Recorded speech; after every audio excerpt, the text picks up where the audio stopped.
Siang, salam sehat selalu.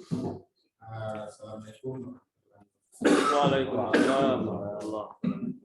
Yang hari ini kita menguji tesis saudara Samuel yang berjudul optimalisasi peran Saka Wira Kartika dalam penanaman nilai-nilai bela negara dan implikasinya terhadap ketahanan wilayah.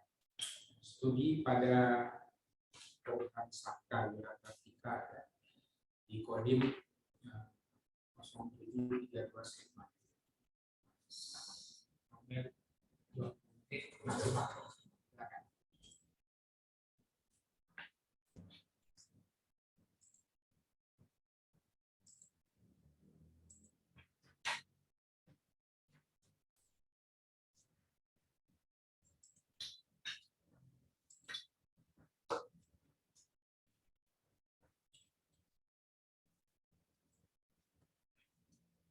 Assalamualaikum warahmatullahi wabarakatuh. Salam sejahtera bagi kita semua. Yang terhormat Prof. Armedi, yang kami hormati Dr. Ahmad Subaidi, Dr. Muhammad Supraja, dan Dr. Yuli. Pada kesempatan siang hari ini, izinkanlah kami akan mempresentasikan penelitian kami dengan judul optimalisasi peran Saka Wira Kartika dalam penanaman nilai-nilai bela negara dan implikasinya terhadap ketahanan wilayah. Studi pada Saka Wira Kartika di Kodim 0732 Sleman. Adapun latar belakang dari penelitian ini yaitu belum sepenuhnya masyarakat kita memahami tentang pentingnya bela negara. Kemudian gerakan nasional bela negara di tingkat khususnya di Provinsi Daerah Istimewa Yogyakarta yang belum optimal. Kemudian pendidikan awal bela negara sebagai pendidikan non formal pada tingkat Kabupaten Sleman ini belum maksimal, yang mana supervisinya oleh Dinas Pendidikan. Pada tabel di samping kanan ini bisa kita lihat khususnya dari Dinas Pendidikan Kabupaten Sleman, yang mana programnya yaitu hanya baru pada wawasan kebangsaan dan pendidikan politik masyarakat.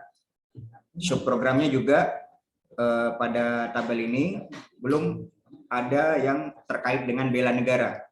Kemudian tabel yang di bawah ini yaitu yang berwarna ungu dari Dinas Pendidikan, ulangi dari Bakkes Bangpol, yang mana program-programnya kita lihat dari ke-6 ini belum ada terkait dengan bela negara. Kemudian latar belakang yang lainnya yaitu gerakan pramuka sebagai pendidikan awal bela negara non formal, termasuk di dalamnya Saka Wira Kartika, ini belum maksimal pelaksanaannya. Kemudian di satu sisi Kodim 0732 Sleman memiliki peran dalam penanaman nilai-nilai bela negara melalui Saka Wira Kartika. Ini masih perlu peningkatan dalam kualitas dan kuantitas penyelenggaraan kepelatihan. Berdasarkan latar belakang tersebut, peneliti merumuskan permasalahan penelitian dalam dua pertanyaan, yaitu pertama, bagaimana peran Saka Wira Kartika dalam penanaman nilai-nilai bela negara di Kodim Sleman. Kemudian yang kedua, bagaimana optimalisasi peran Saka Wira dalam penanaman nilai-nilai bela negara serta implikasinya atau kontribusinya terhadap ketahanan wilayah di Kabupaten Sleman.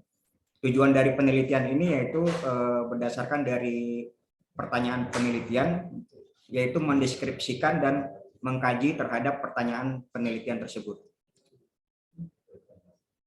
Kemudian untuk keaslian penelitian, peneliti mengacu pada penelitian yang dilakukan sebelumnya, diantaranya tentang Saka Wira Kartika yang pernah diteliti oleh Pratiwi. Ini perbedaannya yaitu terletak pada fokus dan lokasi penelitian, di mana lokasinya di Kodim Pekalongan. Kemudian ada juga peneliti lain yaitu Sakri tentang nilai-nilai bela negara, yang mana dengan perbedaan penelitian kami yaitu subjek dan sasaran penelitian. Kemudian Sarjono yaitu penyelenggaraan program bela negara, perbedaannya yaitu pendekatan teori dan lokasi penelitian, yang mana teorinya menggunakan pendekatan kualitatif dan lokasinya di Kodim Bandung. Kemudian ada peneliti Rahmawati yang meneliti tentang bela negara dan nasionalisme di Sarawak, Malaysia.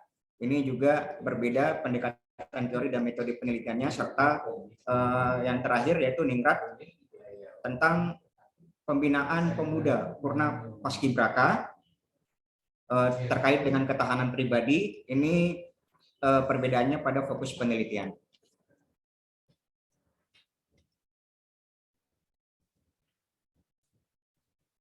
Kemudian untuk tinjauan pustaka, peneliti mengacu pada beberapa sumber, yaitu tentang nilai-nilai bela negara yang mana menurut pendapat ahli yaitu merupakan alat perisai dan penyelamat dalam keberlangsungan hidup bangsa dan negara. Kemudian Ningrat yang memberikan pendapat bahwa tantangan dan ancaman yang dihadapi oleh negara pada masa mendatang yang semakin kompleks. Kemudian Febri Hananto berpendapat bahwa perlu adanya pengembangan dan pembinaan segala potensi, khususnya di kepemudaan. Kemudian yang terakhir Widayanti yang menegaskan bahwa perlunya ada langkah-langkah strategis untuk menumbuhkan kembali pentingnya penanaman nilai-nilai bela negara ini.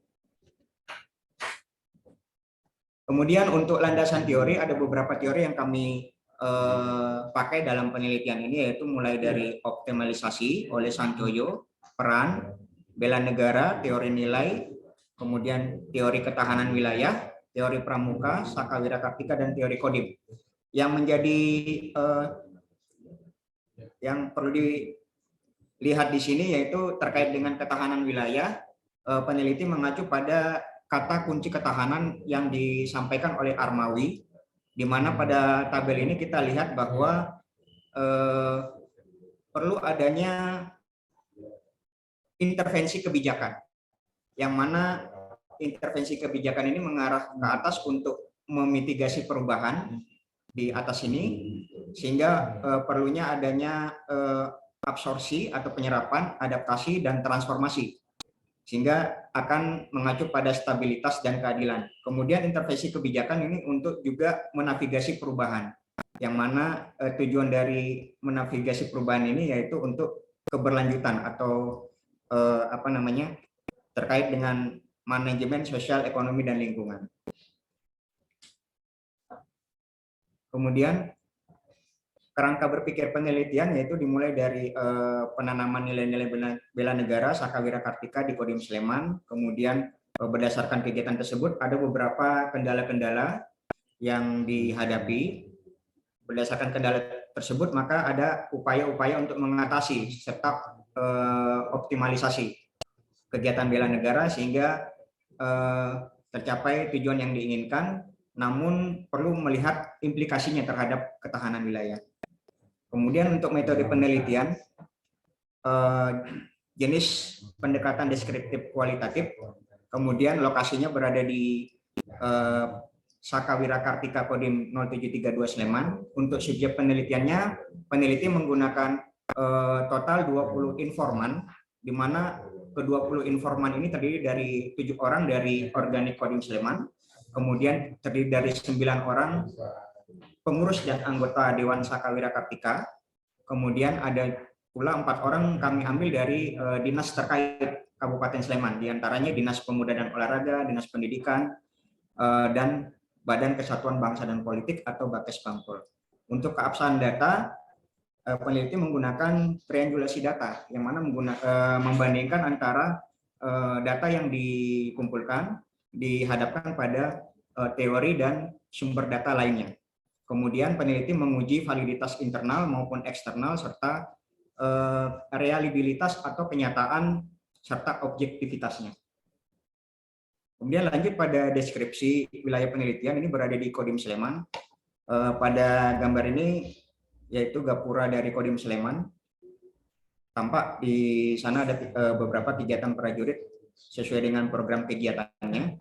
Kemudian ini ada struktur organisasi Kodim yang sesuai dengan peraturan Kasat tahun 2012 ini terdiri dari 3 eselon, yaitu pimpinan, pembantu pimpinan, dan pelayanan.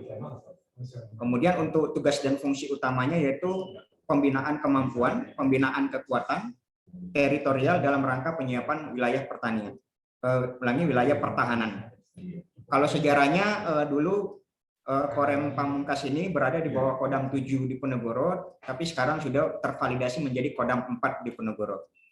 Untuk kondisi sosial wilayah Kodim Sleman ini secara aspek Ipolek Sosbud Hankam ini secara umum masih kondusif dan terkendali.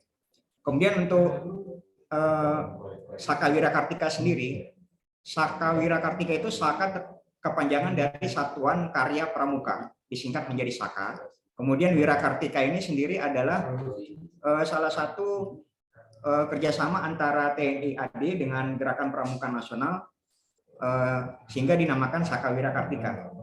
Yang mana Gerakan Pramuka Kuartir Nasional juga bekerja sama dengan kementerian atau lembaga yang lain. Seperti contoh dengan kepolisian ini ada Saka Bayangkari. Kemudian dengan Kementerian Kesehatan itu namanya Saka Bakti Husada. Kemudian dengan Angkatan Laut juga namanya Saka Jalesviva Jayamahe. Angkatan Udara Saka Bayangkara dan Saka Dirgantara dan seterusnya. Ini strukturnya bisa kita lihat di mana struktur organisasi Saka Wirakartika ini mulai dari tingkat nasional sampai dengan gugus depan. Kemudian warna merah ini adalah merupakan garis pengendalian dan pembinaan. Warna ungu ini adalah garis bimbingan teknis. Warna hijau ini adalah garis bimbingan dan bantuan. Kemudian garis keanggotaan dan garis koordinasi. Yang mana antara tingkat nasional, kemudian di tingkat nasional sendiri ada hubungan garis keanggotaan dengan pimpinan Saka tingkat nasional dan di sebelah kanan ini dengan instansi terkait, mulai dari instansi tingkat pusat sampai dengan instansi tingkat kecamatan.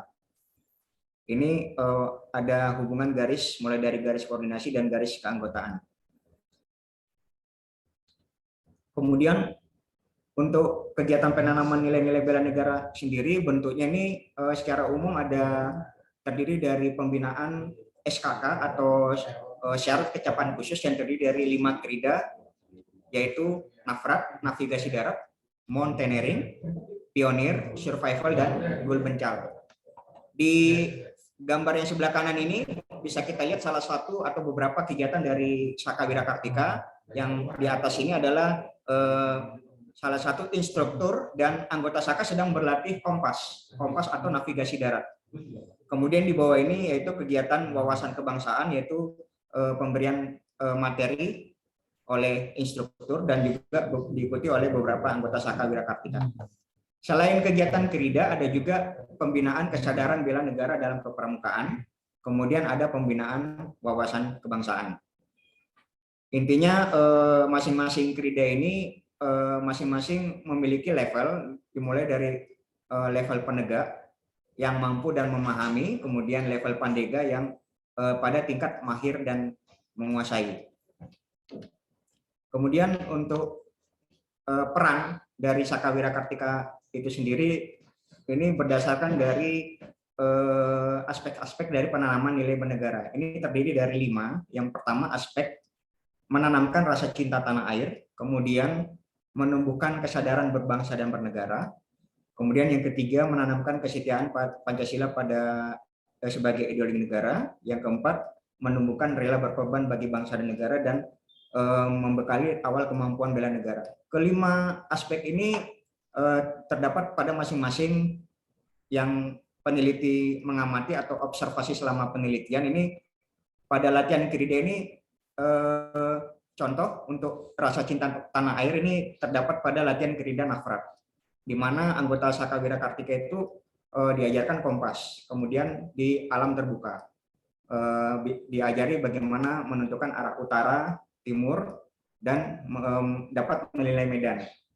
Dengan demikian itu anggota Saka Wirakartika menimbulkan rasa kepedulian terhadap lingkungan sekitar. Ini sebagai contoh yang kami amati selama penelitian, dan menumbuhkan rasa kecintaan terhadap alam sekitarnya, jadi cara langsung dapat menumbuhkan kecintaan tanah air. Demikian dengan aspek-aspek yang lainnya. Kemudian untuk beberapa kendala yang ditemui dalam kegiatan penanaman nilai-nilai bela negara ini, ada peneliti membagi pada 6 aspek, terutama terdiri dari aspek personil, yang mana intinya kendala yang ditemui ini belum optimal dalam kemampuan ataupun pengetahuan yang baik yang dimiliki oleh instruktur, pamong maupun anggota. Kemudian di aspek lingkungan, ini peneliti menggarisbawahi pada adanya kurang motivasi dari dorongan dari keluarga ataupun orang tua dari anggota Saka. Kemudian ada juga beberapa kendala lainnya. Kemudian ada aspek anggaran yang terbatas. Kemudian juga di bidang kebijakan dan perundang-undangan belum adanya aturan turunan, khususnya turunan dari Undang-Undang tentang Gerakan Pramuka, yaitu Undang-Undang Nomor 12 Tahun 2010. Kemudian di bidang sarana prasarana ada yang belum lengkap atau 100% dan masih memerlukan perbaikan dan penambahan. Kemudian di aspek situasional, yaitu kegiatan yang bersifat praktik menjadi tidak maksimal dalam pencapaian sasaran sesuai dengan program. Kemudian untuk mengatasi hal tersebut di bidang kualitas personil perlu adanya upaya peningkatan kualitas personil dimulai dari secara eksternal, salah satunya mengirimkan pamong instruktur untuk mengikuti latihan penanaman nilai-nilai bela negara, kemudian memperbaiki komunikasi lingkungan, kemudian perlunya ada peningkatan dukungan anggaran secara eksternal, koordinasi dengan instansi terkait, kemudian mengoptimalkan dan menggunakan dana yang ada, serta memanfaatkan kegiatan untuk ajang promosi Saka Wira Kartika. Kemudian perlu evaluasi kebijakan dan undang-undang, sehingga perlu adanya saran ke komando atas untuk perlunya adanya undang-undang turunan, pelaksanaan turunan dari undang-undang tentang Gerakan Pramuka untuk lebih kegiatan Saka Wira Kartika ini lebih terarah. Kemudian pembenahan sarana prasarana perlu adanya koordinasi dengan instansi terkait dan perawatan sarana prasarana dengan baik. Kemudian di yang terakhir perlu adanya inovasi atau kegiatan selama pandemi.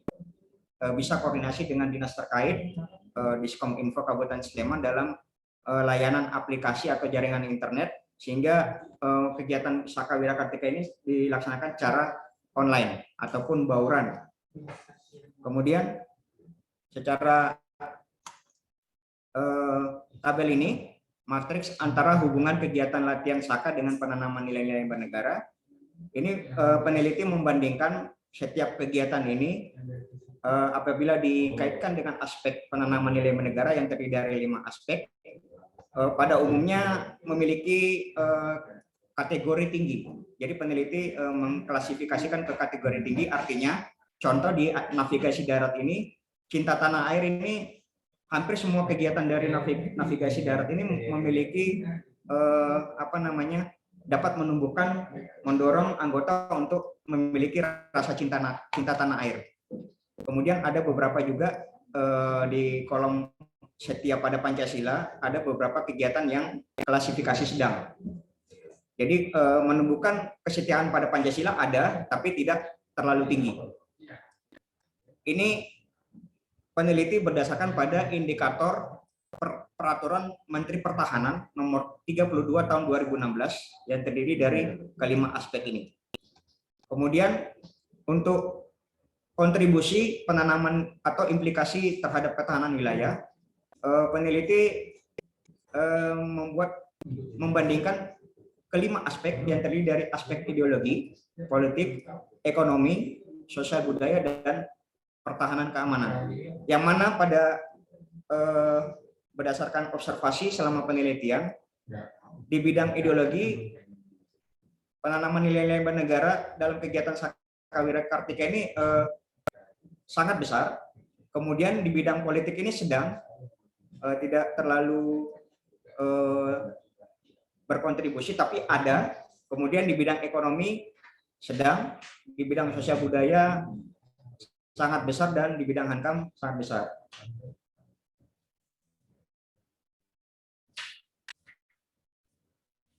Ini bisa kita lihat dari uraian yang kami buat,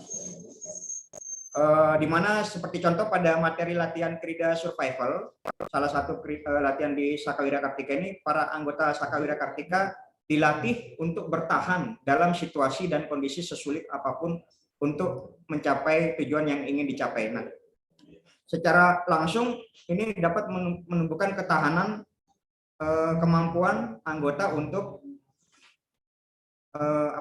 meningkatkan kemampuan bela negara, sehingga secara langsung dapat berkontribusi terhadap ketahanan wilayah di bidang aspek pertahanan keamanan. Ini adalah dokumentasi wawancara peneliti selama penelitian, di mana peneliti mewawancarai beberapa informan, diantaranya ini Komandan Kodim Sleman, kemudian ada staf dari Dandim, kemudian ini adalah pengurus dan anggota Sakawira Kartika yang kami jadikan informan dalam penelitian kami. Kesimpulan yang dapat kami ambil dari penelitian ini, yang pertama yaitu bahwa Sakawira Kartika ini memiliki peran dalam kegiatan penanaman nilai-nilai bernegara. Kemudian pelaksanaan ini tentunya tidak mudah dengan adanya beberapa kendala. Kemudian dengan adanya kendala itu ada beberapa upaya untuk mengatasi serta optimalisasi peran Sakawira Kartika itu sendiri melalui peningkatan dan terobosan yang komprehensif pada peran Sakawira Kartika. Kemudian penanaman nilai-nilai bernegara ini secara langsung maupun tidak langsung sangat memiliki kontribusi maupun implikasi terhadap ketahanan wilayah, di mana dia sangat kuat pada aspek ideologi, sosial budaya, dan pertahanan keamanan, serta kontribusinya sedang pada aspek politik dan ekonomi. Rekomendasi yang dapat kami berikan yaitu untuk Kodim Sleman ini perlu adanya optimal terhadap anggaran dana, kemudian keikutsertaan pamong dan instruktur, kemudian peran aktif dan inovatif dalam keterbatasan sarana. Kemudian untuk Pemkab Sleman yang merupakan instansi terkait atau yang memiliki koordinasi dan hubungan dengan Kodim Sleman, ini perlu adanya komunikasi yang intensif, koordinasi dan kolaborasi dalam upaya saling melengkapi dan mendukung kegiatan kepramukaan, khususnya Sakawira Kartika. Untuk Kemhan dan TNI AD sendiri, ini perlunya merumuskan dan mengkaji kembali aturan turunan dari Undang-Undang Gerakan Pramuka. Serta untuk pengurus dan anggota Dewan Sakawira Kartika, perlunya optimalisasi sehingga kegiatan Sakawira Kartika ini semakin menarik, semakin menantang buat anggota untuk pelajar maupun mahasiswa untuk mengikuti kegiatan tersebut, sehingga dapat mencapai tujuan dan sasaran yang diinginkan. Untuk akademisi sendiri perlu memperdalam dan memperluas penelitian tentang Sakawira Kartika seperti dalam contoh penanggulangan bencana alam. Demikian presentasi penelitian yang dapat kami sampaikan, kurang lebihnya mohon dimaafkan. Selanjutnya kami serahkan kepada Ketua Tim Penguji. Akhir kata, Waalaikumsalam warahmatullahi wabarakatuh. Salam sejahtera bagi kita semua. Demikian.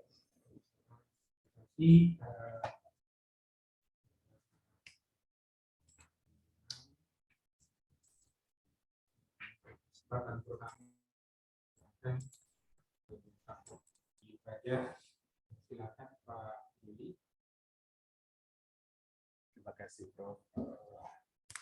15 menit Prof ya waktunya. Sekitar 15 menit atau sebelum kita luas saja. Ya, siapa? Karena saya baru pertama ikut uji, kalau Pak Subraja kan sudah uji kemarin ya. Penasaran saya. Selamat untuk Mas Asdianto Limbongan yang telah berhasil masuk ke tahap ujian tesis. Mas Limbongan seorang anggota juga. Tugasnya di Kami tugas di Manokwari, Papua Barat.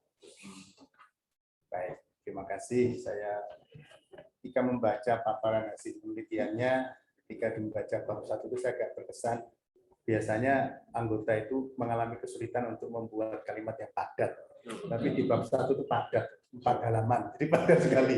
Cukup padat bagi saya. Dan ini cara paparannya juga dalam saya melihat sudah cukup bagus ya.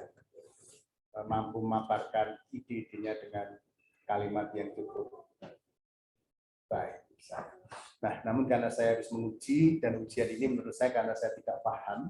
Yang kedua, saya ingin mengajak Mas Timbongan untuk memaknai lebih dalam dari riset yang dilakukan. Tujuan saya dua itu. Karena itu mohon nanti dijawab saja apa yang dilakukan. Kemudian apa analisis Pak Timbongan untuk pertanyaan-pertanyaan saya. Yang pertama, di bagian metode penelitian dijelaskan bahwa ini adalah studi kasus. Gitu ya. Pertanyaan saya, kalau ini adalah studi kasus, riset ini itu kasusnya apa, Pak? Untuk metodenya studi kasus, kami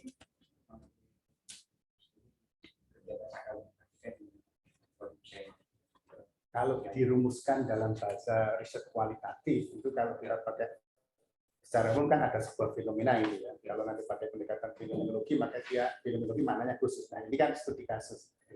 Apa yang menarik dari Saka Wirakartika itu sehingga kemudian diteliti dan dijadikan kasus dalam penelitian ini?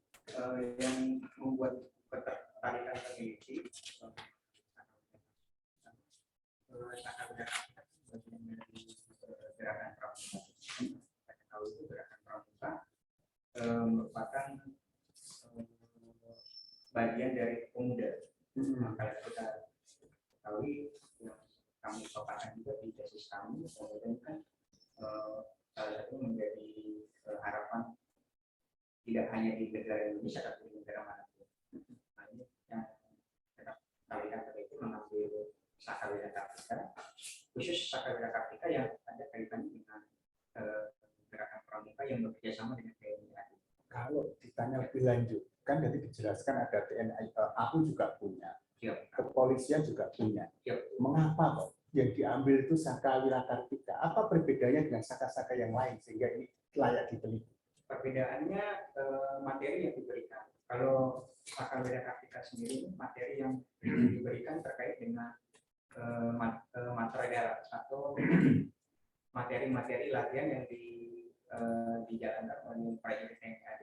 Contoh navigasi darat. Kalau saya ajak berpikir lebih lanjut, apakah di antara saka-saka yang ada itu, saka-saka yang lain itu tidak layak diteliti karena tidak banyak berkaitan dengan bela negara, sementara Saka Wirakartika ini potensial sekali bicara tentang bela negara.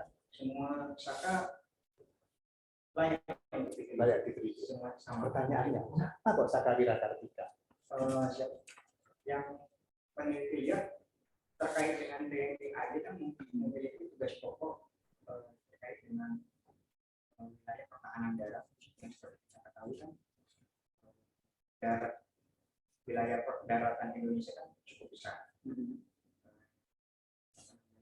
dari Sabang sampai Merauke jadi luas. Kemudian juga di setiap wilayah ada instansi militer sehingga dapat menjangkau atau mencakup secara luas. Berarti dibandingkan dengan TNI AL dan terjadi riset ini dilakukan karena saka yang berada di bawah naungan TNI AD itu memiliki potensi besar karena dia menjangkau seluruh wilayah Indonesia dan dia memiliki keunggulan dibandingkan saka-saka yang lain. Tetapi faktanya sampai hari ini potensi itu belum maksimal karena ada banyak kendala dan seterusnya. Apakah begitu? Ya betul. Itu yang saya tunggu sebenarnya. Karena riset kualitatif itu kan bukan sekedar karena Pak Simbolon ini orang TNI AD kemudian saya pengennya AD kok, maka yang lain nggak peduli, kan nggak boleh begitu. Ada sebuah alasan ilmiah di balik riset ini dilakukan. Itu yang menurut saya ini perlu digambarkan di depan gitu, tentang bagaimana TNI AD dengan ketahanan wilayah, kemudian bela negara dikaitkan dengan kewirakartika. Kan pramuka itu banyak.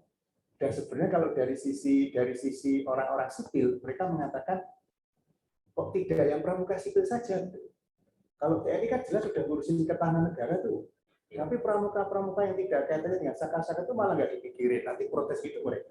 Sebenarnya tetap penting semua. Pak Yuri. Kami menganggap itu penting semua. Tapi apa namanya? Kami melihat potensi di wilayah pertahanan daerah ini. Itu yang perlu ditambahkan, Pak ya. Karena bagian itu yang menurut saya sangat menarik. Kemudian riset ini itu sebenarnya riset kualitatif untuk menemukan sebuah praktek baik atau praktek yang real terjadi, sehingga kemudian nanti bisa ditiru oleh di tempat lain. Atau ini ada riset berupa evaluasi program yang sudah berjalan. Ini evaluasi terhadap program. Evaluasi terhadap program. Dari MUU-nya dari tahun 1989. Jadi riset ini adalah seperti misalkan loh ya, ada program pemerintah tentang bantuan beasiswa, lalu kemudian program itu dievaluasi seberapa efektif apa tidak dan seterusnya. Apakah riset ini juga seperti itu? Ada riset tentang evaluasi kebijakan atau dan program kerja? Di antaranya sudah kami paparkan tadi ada seperti itu, evaluasi kebijakan maupun peraturan. Nah, kalau ini ada riset evaluasi kebijakan, indikator apa yang digunakan oleh Pak Limbongan untuk menyatakan bahwa program ini efektif atau tidak, baik atau tidak? Kami mengacu pada Permenahan 32 tahun 2016, di mana karena kami meneliti tentang bela negaranya, aspek-aspek dari bela negara itu sudah kami jelaskan tadi ada 5 aspek, sehingga kami mengacu pada Permenahan tersebut untuk melihat dan mengevaluasi sejauh mana kegiatan ini apa sudah optimal atau belum. Baik, saya kembali ke awal-awal dulu, nanti yang serius-serius biar Pak Supraja. Saya tertarik dengan pernyataan di bagian depan ya. Menurut saya bagus ya Pak, Limbongan ini mampu memaparkan originalitas penelitian atau perbedaan penelitian ini dengan penelitian lainnya, dan sudah dikutip di situ ada beberapa riset lainnya tentang Wirakartika dan seterusnya. Kalau boleh disimpulkan ke halaman 5, berarti riset ini betulkah? Riset ini itu berbeda dengan riset lainnya itu hanya karena lokasi? Tidak hanya lokasi, tapi pada menjelaskan di fokus apa saja perbedaannya, sehingga orang akan begini, ketika nanti Pak Limbongan sudah meneliti, kan para orang lain dan ahli-ahli lain itu kan akan membandingkan riset Pak Limbongan dengan riset sebelumnya, termasuk risetnya si Pratiwi Niken 2015. Apa perbedaan riset Pak Limbongan dengan risetnya Pratiwi Niken? Kalau pertama di lokasi, kalau berarti di Pekalongan kami kalau dilihat dari judul penelitiannya, ini untuk pembentukan sikap bela negara. Dia hanya menjelaskan perannya. Kalau kami optimalisasi di mana dari kondisi yang awal, karena ada beberapa kendala-kendala sehingga perlu adanya optimalisasi.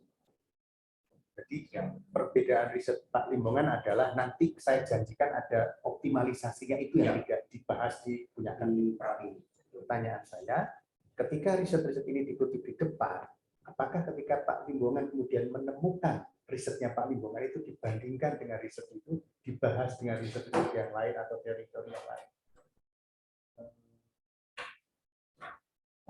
Sejauh ini kami melihat penelitian dari Pratiwi ini hanya mengulas tentang perannya saja, tapi tidak menjelaskan tentang implikasi atau kontribusi terhadap. Kalau dari sisi peran sama nggak Pak temuannya Pak Limbongan di Kodim Sleman ini dengan yang di Pekalongan itu sama nggak perannya? Perannya sama karena dia tentang sikap bela negara, penanaman nilai-nilai. Apa bedanya penanaman sikap bela negara dengan penanaman nilai-nilai bela negara? Kalau yang kami lihat di Pratiwi tidak menggunakan Permenahan tahun nomor 72 tahun 2016. Permenahan itu sebagai temuan atau sebagai dasar teori atau sebagai pembanding? Dasar teori. Oke, kalau temuannya sendiri sama nggak? Objek yang ini sama, cuma dalam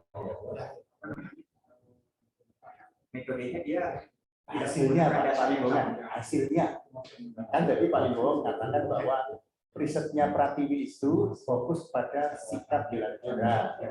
Kalau Pak Limbo kan fokusnya itu kan ke penanaman bela negara sama ini. Nah, pertanyaannya adalah temuannya Pratiwi itu kalau kemudian dibandingkan dengan temuannya Pak Limbo itu ada kesamaan nggak? Secara keseluruhan ini hampir sama, memang ada Hampir perbedaan sama. di antara kita sikap bela negara yang kami lebih ke penanaman atau minimalisasi. Mungkin pada bagian itu yang nanti menarik untuk karena kalau boleh saya simpulkan di naskah ini saya belum menemukan yang disebut dengan diskusi atau pembahasan. Biasanya kalau ini nanti mau diterbitkan di jurnal ilmiah, temuan itu ada hasil penelitian, lalu nanti ada diskusinya atau pembahasan. Nah, pembahasan itu adalah bagaimana kita membahas temuan kita dari teori dibandingkan dengan riset orang yang lain sebelumnya, atau melakukan sebuah penarikan kesimpulan yang pemaknaan yang lebih dalam, lebih lanjut. Nah, bagian itu yang saya belum banyak dilakukan oleh Pak Limbo. Bahkan ketika di bagian optimalisasi itu sebenarnya masih hasil penelitian atau sudah diskusi atau pembahasan. Bab 6. Bab 6 sudah pembahasan. Sudah pembahasan. Hasilnya pembahasan. Nah, pertanyaannya, terus pembahasan itu yang digunakan untuk membahas apa? Karena di situ juga masih ada pernyataan-pernyataan responden atau narasumber yang digunakan untuk membahas. Halaman 129, halaman 131, itu justru sepertinya baru memaparkan hasil penelitian. Pembahasannya itu dengan undang-undang nomor, ini kalau tidak salah. Nah, permen itu yang digunakan. Saya berpikir bahwa Pak Limbongan bisa memperkuat pembahasan ini kalau ditambah lagi dengan teori-teori yang lebih kuat atau riset terdahulu yang relevan, termasuk yang punyanya Pratiwi tadi bisa dimasukkan di sini, digunakan untuk membahas. Jadi temuannya Pak Limbongan itu akhirnya nanti akan dilihat, dibandingkan, ditinjau dari teori yang lain itu seperti apa. Kalau ini kan pembahasannya dengan permenhan terus ya. Tidak ada dengan cara lain. Sementara itu ya, mungkin nanti coba dipikirkan, ada nggak teori atau hasil riset orang lain yang bisa digunakan untuk membantu memaknai atau dibandingkan dengan hasil itu? Kami tuangkan di bab landasan teori dan pengetahuan pustaka. Ya, Itu dia. Jadi landasan pustaka itu adalah teori-teori yang dikutip. Kalau pembahasan itu adalah menggunakan teori untuk membahas temuan. Bisa dengan teori, bisa dengan riset terdahulu, atau bisa dengan cara lain. Kalau saya perhatikan di bagian pembahasan ini masih mengutip pendapat-pendapat orang yang sebenarnya itu adalah responden penelitian. Baik. Kemudian dari sisi ya. Kalau saya melihat Pak, kalau gini Pak Limbongan, kalau kita bicara tentang judulnya ini kan peran dan kemudian optimalisasi. Ada satu kata yang sepertinya tidak ada di sini, tapi bagi saya itu penting. Mungkin karena background saya orang pendidikan ya, tertarik dengan proses pendidikan. Ada nggak di data Pak Limong itu bicara tentang metode transfer nilai? Metode menanamkannya seperti apa? Kalau saya baca itu kan lebih kepada misalkan dengan cara tadi mencari kompas, tujuan ini. Pertanyaannya adalah, kalau diramu dalam bahasa yang sederhana, sebenarnya penanaman nilai bela negara di wirasat itu sebenarnya apa yang paling pokok? Metode apa yang paling pokok? Kalau yang kami amati, para institusi ini menggunakan teori maupun praktik. Jadi ada dua metode disampaikan untuk menyampaikan materi kepada anggota. Berarti maksudnya ada proses ceramah, itu. Yang kedua praktek. Pertanyaannya, bisa nggak dijelaskan karena datanya itu tebal sekali. Meskipun kalau saya boleh menyimpulkan, halaman 4 itu sebenarnya banyak bicara tentang codingnya ya. ini jadi sekian halaman itu intinya coding terus ini, nggak ada yang lainnya. Data itu sebenarnya lebih kepada halaman 8, halaman 64 itu baru data risetnya sebenarnya. Nah, kalau ditelaah lebih lanjut, metode ceramahnya itu seperti apa? Jadi ceramah dia menyampaikan teori-teori misalnya tentang terkait dengan di program Sakarya itu ada pembinaan wawasan kebangsaan, kemudian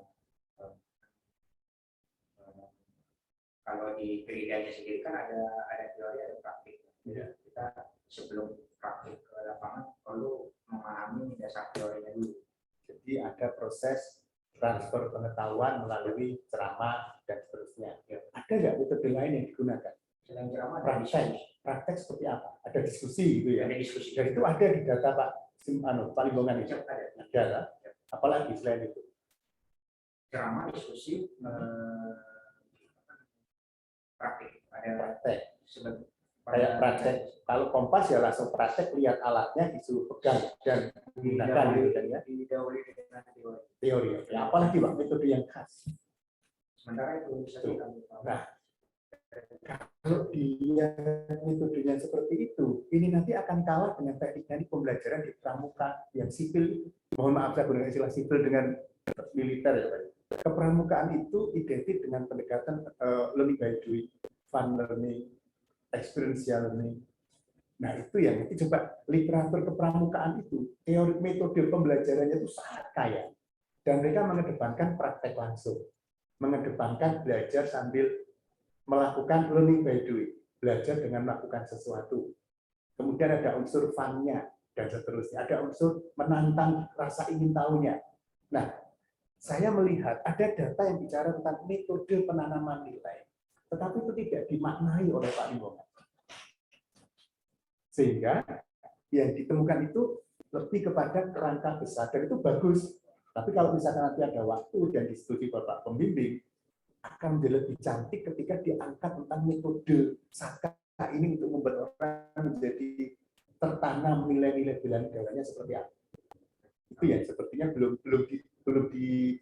ditajamkan lah pembahasan. Kemudian saya tidak usah lanjutkan ya.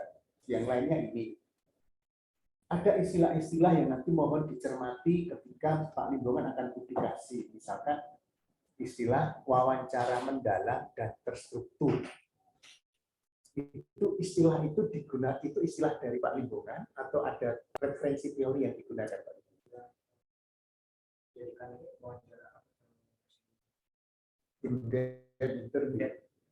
Nah, coba nanti dicek di buku itu. Karena dari pemahaman saya, kebetulan saya ngajar wawancara dan observasi, buku-buku yang menyebut tentang in-depth interview itu rata-ratanya menggunakan unstructured interview. Jadi ada model wawancara terstruktur, wawancara tak terstruktur, sama semi terstruktur. Tengah-tengah itu saja. Maka ketika dikatakan in-depth interview tapi terstruktur itu jadi sesuatu yang aneh. Karena kalau peneliti kualitatif itu wawancara itu tak terstruktur kebanyakan. Beliau akan mengulik mendalam, tidak ada panduan baku pertanyaan. Jadi peneliti itu adalah alat itu sendiri. Ini yang nanti tolong diterjemahkan. Sehingga nanti ketika dibaca oleh orang kualitatif, mereka nggak kaget. Oh ada tuh wawancara terstruktur in-depth. Ini menarik ini. Nanti itu mohon ya itu dicek buku yang digunakan. Kemudian terakhir 19 menit. Nah terakhir saya hanya ingin ketika Pak Limbongan membahas dan memaparkan itu sebenarnya saya ingin bertanya, betulkah itu objektif hasil dari apa yang ditemukan di lapangan, bukan interpretasi, bukan maunya Pak Limbongan? Gimana cara meyakinkan itu ke kami? Objektif. Apa yang Pak Limbongan apa yang bisa dijelaskan ke saya? Misalkan orang yang tidak percaya. Kalau saya baca ini saya tuh nggak, ini kok kayaknya maunya Pak Limbongan semua ya. Kayaknya jangan-jangan nggak ada sumber data tuh nggak bilang kayak gini, tapi Pak Limbongan yang menginterpretasi jadi cocok-cocokin sama teori. Gimana Pak Limbongan membantah pernyataan saya ini? Untuk meyakinkan Pak Yudi berdasarkan wawancara yang beberapa yang Tapi kan kutipan pun kan tergantung dari seleranya Pak Limbongan. tidak. kami ada di wawancara. Ada di wawancara. Ketika ada nggak pihak ketiga yang mencoba untuk menguji dari kategorisasi yang dibuat Pak Limbongan? Yang mencermati, kemudian membandingkan sampai mempertanyakan, betul nggak kayak gitu? Berarti benar-benar Pak Limbongan sebagai pengolah data sendiri gitu ya? Baik. Begitu dulu Prof. Nanti mudah-mudahan ada waktu lagi. Terima kasih Pak Didi. Dicatat yang ternyata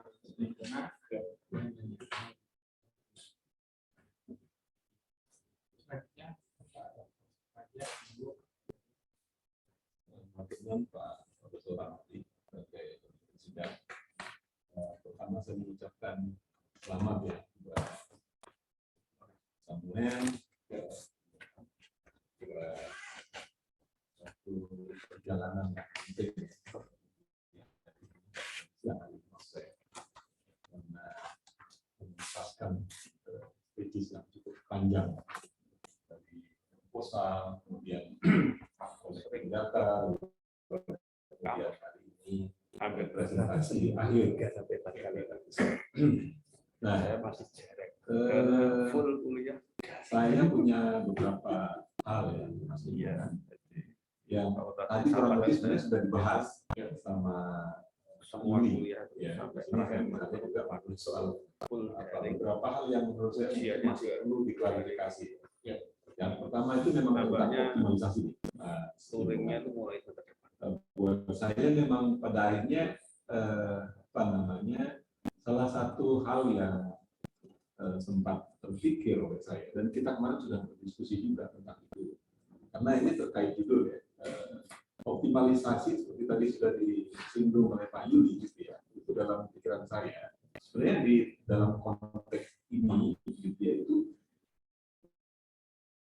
Mas pada tataran harapan Mas Limbongan ya, sebagai peneliti atau sebenarnya ya kan optimalisasi itu adalah sebuah realita atau kenyataan yang ditemukan di lapangan.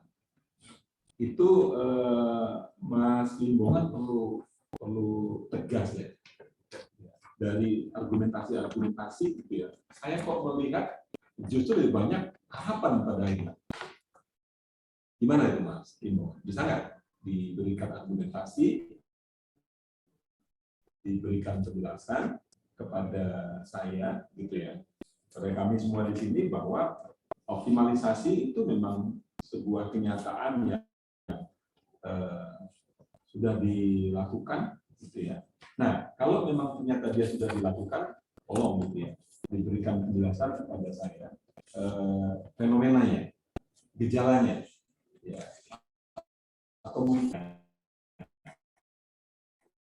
gimana tuh Mas Limbong? Karena kalau misalnya pada akhirnya masih jatuh di titik harapan, hope gitu ya, itu kira-kira lalu implikasinya kepada ini, pertimbangannya kepada judul Mas. Karena toh juga tidak ada pergerakan dari satu titik menuju titik lain yang menggambarkan memang telah terjadi optimalisasi. Benar tuh Mas Limbong? Yang pertama Mas Limbong, saya pengen dengar dulu argumentasi dari Mas. Untuk optimalisasi kami dengan adanya beberapa kendala-kendala yang kalau ini aspek personil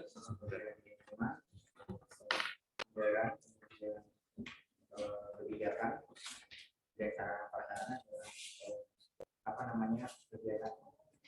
kondisi situasional itu dengan adanya kendala tersebut memang perlu adanya upaya mengatasi. Nah, upaya mengatasi itu kami pakai sebagai optimalisasi perubahan dari kondisi awal menjadi kondisi yang diharapkan. Jadi kalau gitu dia di titik ini masih dalam bentuk harapan Mas Limbongan. Artinya itu yang sebenarnya diinginkan oleh Mas Limbongan setelah misalnya melihat realita di lapangan. Kalau ini bukan harapannya, melihat realita di lapangan dengan kendala tersebut, anggota Saka Gerakan kita mampu mengatasi walaupun tidak semuanya. Ya, nah kira-kira apa tuh? Yang kira-kira bisa ditunjukkan kepada saya bahwa, ya kan, Sakawira Kartika di situ, ya kan, itu telah mengupayakan optimalisasi. Kira-kira apa aja proof-proofnya ini? Bukti-buktinya gitu. Nah, contohnya misalnya di aspek personal. Oke. Kondisi nyata yang kami temui pada saat penelitian ini rata-rata instrukturnya sebenarnya sudah menguasai dan memahami materi tentang tapi belum sepenuhnya, belum optimal. Ini yang perlu sebagai contoh yang perlu dioptimalkan pada aspek personil. Kalau gitu tidak terjadi optimalisasi dong, Mas. Artinya kan dia belum melakukan itu. Ya kan, tadi Mas tadi bilang, ya kan, Mas Samuel bilang tadi gitu ya. Itu tadi saya ragu gitu loh. Justru jangan-jangan memang lebih banyak itu harapannya Mas Limbongan. Bukan apalagi tadi satu ya tadi ya misalnya. Lalu apalagi kondisi-kondisi yang kecil gitu ya. Tentang apa namanya kebijakan dan perundang-undangannya tentang tentang gerakan pramuka yang belum memiliki aturan digunakan. Ini secara tidak langsung merupakan kendala untuk pelaksanaan Sakawira Kartika. Ya berarti kan ada kelemahan ya dari policy, dari undang-undang, dari peraturan. Ya kan? Kondisi nyatanya itu ada policy, tapi policy itu policy itu dianggap oleh Mas Limbongan itu belum bisa mendorong ya majunya optimalnya kegiatan ini. Jadi polisinya itu sendiri, undang-undangnya sendiri itu lebih banyak sebagai kendala. Dan polisinya itu polisi itu adalah polisi yang berlaku sekarang, aturan yang berlaku sekarang gitu kan. Nah, berarti kan tidak terjadi optimalisasi. Mas Limbongan cuma melihat ada suatu realita, ya kan, di mana, ya kan, polisinya tidak cukup kondusif, ya kan? Nah, kalau seperti itu, kira-kira itu menurut Mas Limbongan, apakah optimalisasi di situ adalah harapan atau optimalisasi itu sudah menjadi kenyataan? Kalau menurut kami optimalisasi itu dari kondisi yang sebelumnya belum optimal. Persis, artinya ada pergeseran, ada pergerakan. Nah, cuman Mas Limbongan dari tadi itu belum bisa menunjukkan kepada saya pergeseran itu, Mas. Itu tadi yang juga diragukan oleh Mas Pak Yuli tadi gitu. Artinya itu ada pada tataran harapan atau ada tataran kenyataan. Ya kan? Itu saya bilang, padahal ini adalah sesuatu yang sangat penting yang menjadi bagian dari inti risetnya Mas Limbongan.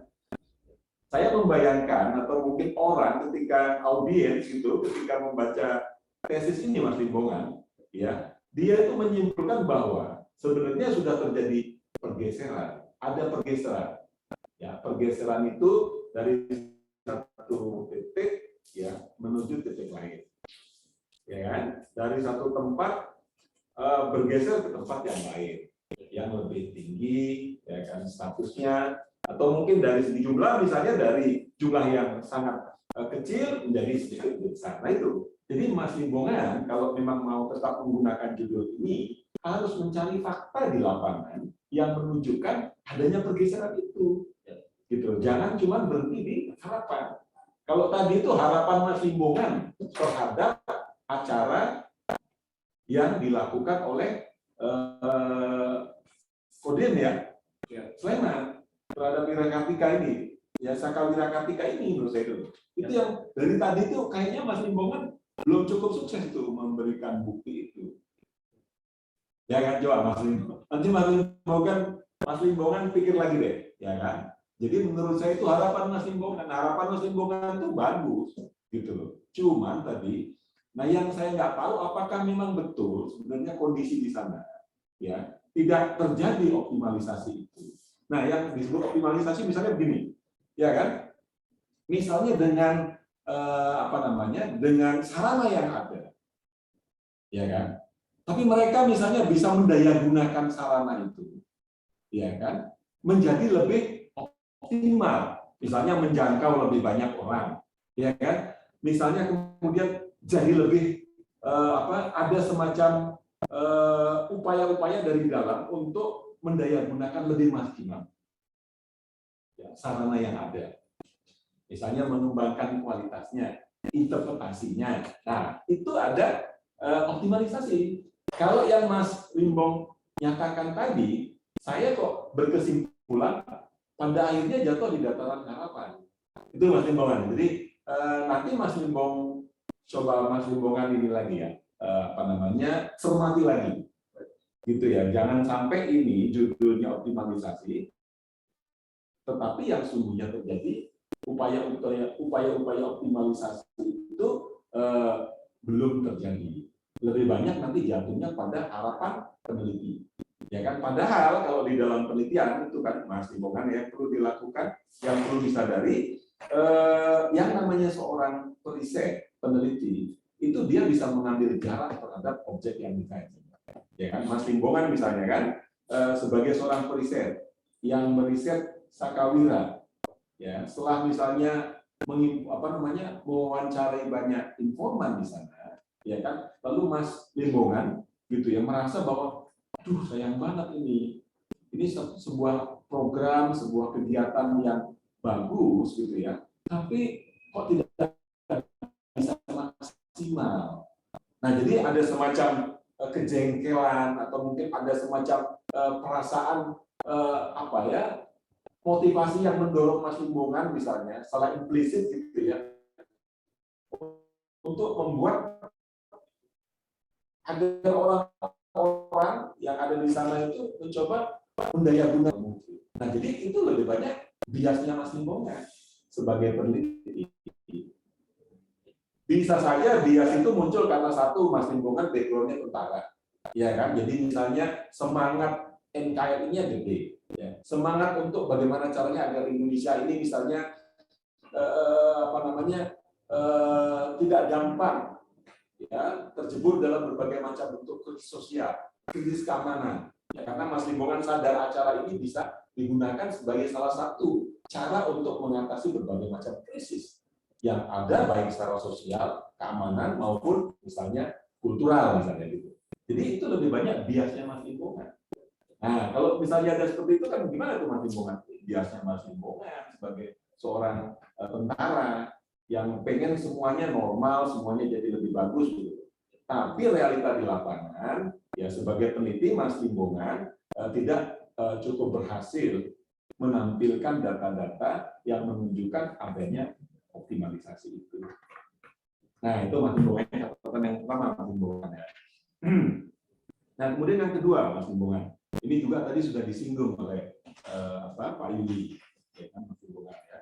Tadi metode riset Mas Limbongan ya. Tadi ada dua hal yang menurut saya jadi kepikiran oleh saya. Mas Limbongan tadi bicara bahwa metode penelitian ini menggunakan case study. Ya, Mas Limbongan ya. Case study. Jadi case-nya apa? Case yang di-studi adalah Sakawira Kartika di Sleman di bawah Kodim ya. Case-nya kalau dianggap sebagai case lah ya, dengan berbagai macam variasi data yang ada di dalamnya, ya kan. Nah, tapi di sisi lain, ya kan, Mas Limbongan juga bilang bahwa riset ini, ya kan, ini adalah riset evaluatif, ya kan. Nah, pertanyaan saya atau mungkin ini buat Mas Limbongan ya. Coba nanti Mas Limbongan konfirmasi lagi di teks, di buku-buku tadi seperti disinggung oleh Mas Yuri, Pak Yuri tadi, itu tentang tradisi riset evaluatif. Ya, apakah tradisi riset evaluatif itu masuk dalam kategori riset kuantitatif? Ya.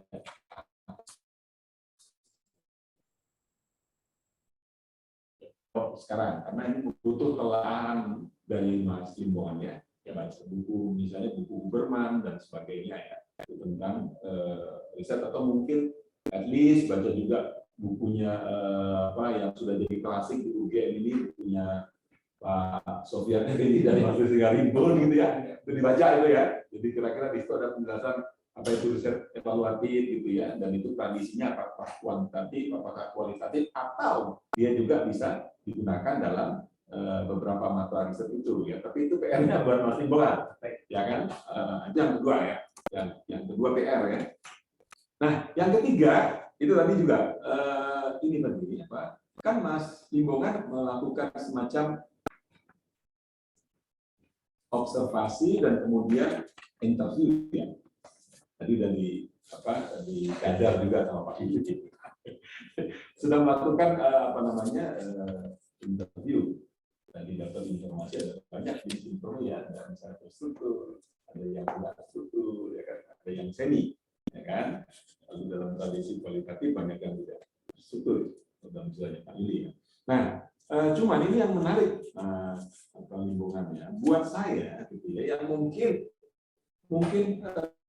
saya nggak ngerti Mas Limbongan pada saat di lapangan melakukan wawancara itu gitu ya, dari kan tadi ada apa instruktur ya kan Mas Limbongan ya, unsur informannya itu kan ada instruktur yang kemarin kita bahas di kampus ya, ada unsur juga selain instruktur ada anggota ya. Nah, anggota ini kira-kira tadi yang masyarakat biasa tadi ya, yang anggota. Nah, dari pelajar tadi kan masyarakat biasa maksudnya itu tadi ya, dari pelajar SMA yang dipilih. Nah, ini juga penting buat saya pengen tahu dari lapangan, kabar dari Mas Limbongan nih. Pada saat Mas Limbongan melakukan wawancara terhadap para informan, terutama tentu saja ini terutama anggota mereka diantaranya ada nggak mengutarakan tentang dimensi-dimensi negatif ya, atau pesimistik ya, atau mungkin kesulitan ya. Jadi atau mungkin penilaian tentang kesulitan yang mereka lakukan terhadap program itu. Ada yang tentang apa namanya sarana prasarana ya. Mereka kesulitan-kesulitan yang mereka kemukakan itu lebih banyak kesulitan dalam hal apa saja itu Mas? Jadi mengarah ke keluhan mereka sih yang apa aja itu? Ya, seperti sarana prasarana tidak akan mereka latihan contoh latihan materi pada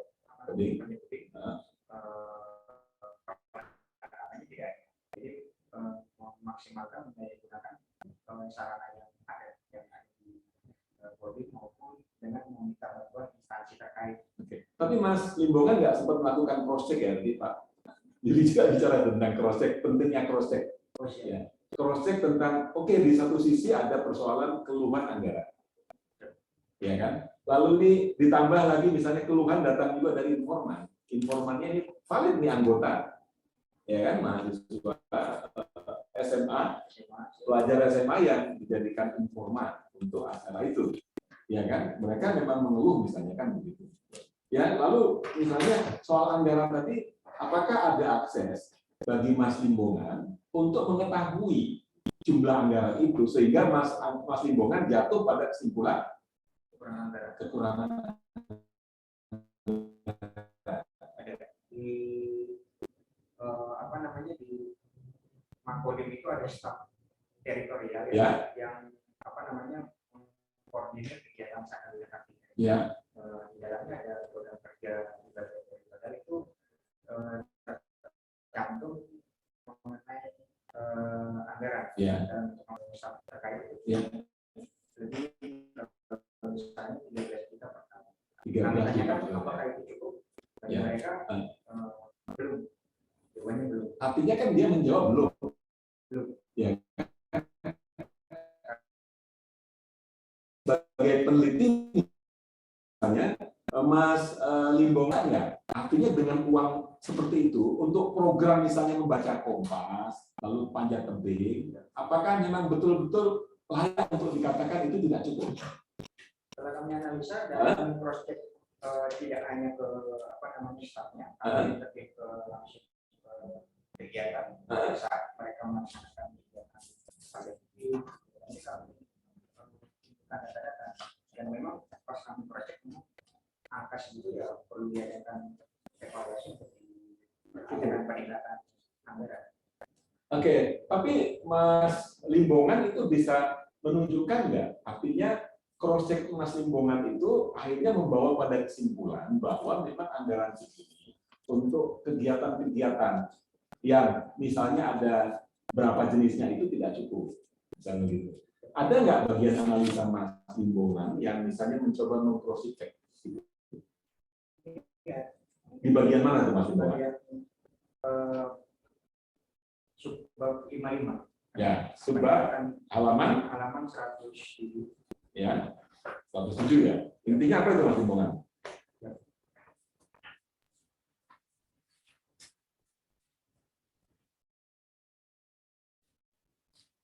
Di sini kami mengambil kutipan wawancara dengan informan bernama Novida Yanti. Oke, itu sebagai apa dia?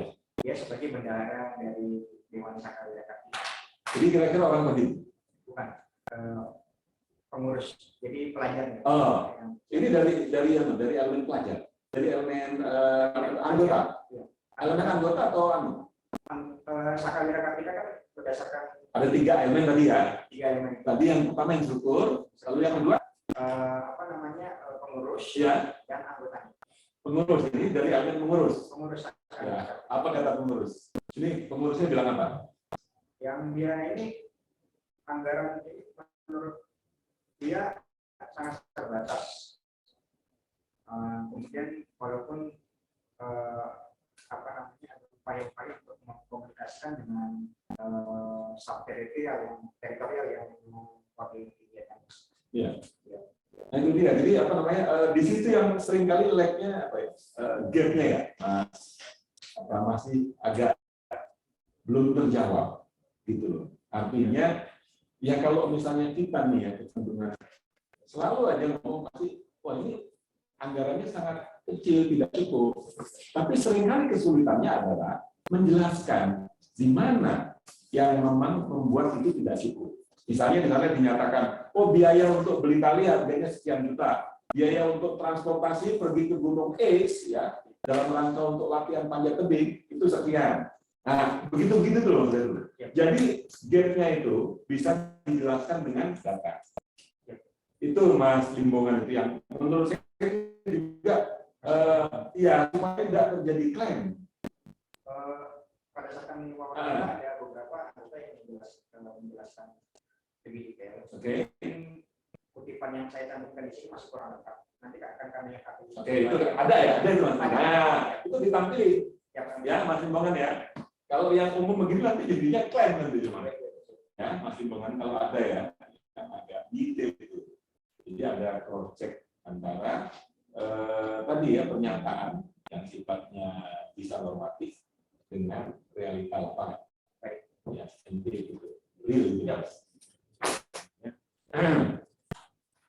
Itu apa namanya? Nah terus kira-kira Mas Limbongan yang terakhir tentunya ini mungkin saya membayangkan bahwa ini tetap satu naskah akademis yang ditulis oleh Mas Limbongan selama belajar di program studi tekanan nasional Universitas Gadjah Mada gitu ya. Nah dari rekomendasi tadi ya yang sudah dibuat Mas Limbongan, kira-kira ya bagian apa dari objek kajian ini yang memang perlu diriset di masa depan? Kalau kami yang kami tuangkan di rekomendasi saat ini yang pelaksana dari undang-undang gerakan provinsi perlu dibuatkan aturan turunan. Nah, artinya itu bukan itu problem policy, tapi problem objek riset sebagai objek riset. Kira-kira bagian apa lagi yang perlu dikaji, gitu, Mas Limbongan? Bisa nggak Mas Limbongan punya semacam imajinasi riset gitu ya? Kira-kira apa ya? Sebenarnya banyak. Ya. Selain nilai-nilai bela negara ada kemampuan penanganan yang alat misalnya, kemudian kemampuan untuk komunikasi dengan masyarakat misalnya. Nah, Lebih kembangkan untuk peneliti selanjutnya. nah, bisa nggak itu Mas Limbongan nanti rekomendasikan di sini, gitu ya, kira-kira bagian yang penting untuk diresep di masa yang akan datang. Kita kami pakai di rekomendasi. Di bagian mana tuh Mas Limbongan? Topiknya. Ya. Yang kepada poin nomor 5 halaman 100. Nah, ini kok dalam berapa Mas Limbongan? 137. Ya. Ini sudah kami tuangkan di sini dan juga paparan tadi, tentunya tidak hanya bela negara saja, tapi Bagian yang berapa? Nomor berapa Mas Limbongan? Yang nomor 5 nomor 5? terkait kepada akademisi atau mungkin peneliti berikutnya yang akan meneliti tentang sakralitas Afrika, tapi lebih ke misalnya penanggulangan bencana, tidak ke bela negara. Luas penelitian serupa atau bahkan penelitian tentang sakralitas terkait dengan bidang yang lain. Sebagai contoh peran sakralitas Afrika dalam penanggulangan bencana alam dan implikasinya terhadap ketahanan wilayah. Oke, beberapa yang lain ya, kalau seandainya menurut Mas Limbongan memang cukup menantang untuk diusir. Ya, di sini ditambahkan Mas Limbongan ya. Saya yakin bahwa belum ada gejala kan kegiatan semacam ini akan dihentikan. Kalau dari wawancara Mas Limbongan kepada instruktur akan terus kan? Mereka Atau nggak tahu? Keinginan mereka terus dikembangkan Dikembangkan ya? dan tidak dihentikan. Dan dihentikan ya? Itu dia maksud saya bukan. Berarti memang di masa depan kegiatan semacam itu paling tidak mungkin potensi untuk tetap diselenggarakan besar, ya kan? Karena misalnya dari Kodim sendiri misalnya menganggap itu sesuatu yang penting ya, mungkin jadi usulan ke tingkat yang lebih atas kan. Nah, itu menunjukkan bahwa menurut saya ya rekomendasi yang sifatnya akademis gitu ya, mungkin beberapa perlu ditambahkan sebagai hasil refleksi Mas Limbongan dari proses selama melakukan riset itu. Jangan sampai misalnya orang misalnya dari awal lagi gitu ya. Oke, Mas Limbongan, itu aja ya PR dari saya, nanti diperbaiki. Atau Pak Robi. Terima kasih untuk baik.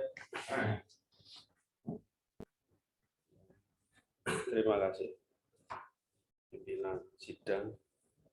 Assalamualaikum warahmatullahi wabarakatuh. Selamat sore pada para tim penguji yang kami muliakan, dan khusus untuk peneliti, selamat ya Saudara Samuel Sianto Limbongan, sudah pada tahap ujian final ini.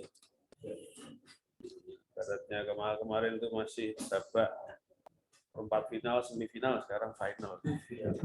Maka ini masukan yang penting, saya kira itu nanti dicatat dan nanti jadi masukan untuk hasil finalnya biar maksimal juga. Beberapa hal tidak banyak dari saya, tapi saya menggarisbawahi masukan yang penting itu dari